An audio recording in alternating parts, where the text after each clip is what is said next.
Партијата Македонска алијанса во врска со последните препукувања меѓу власт и опозицијата за тој кој го сменила, кој го бранел името и идентитетот на самитот на НАТО во Букурешт, преку соопштение повикува на разумност.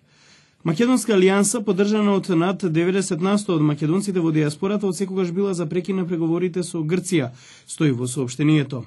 Воедно ги повикуваме и македонските партии да прекинат со преговорите и политичарите да престанат со меѓусебните препукувања и обвинувања. Сите треба да сватиме дека со менување на името ние го менуваме идентитетот, ја губиме културата, историјата, традицијата и сите човечки вредности.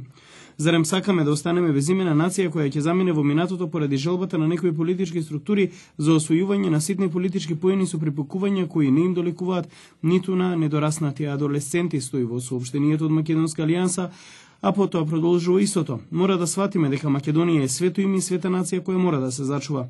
Затоа уште еднаш повторуваме да се прекинат преговорите и тој начин да го зачуваме името и идентитетот.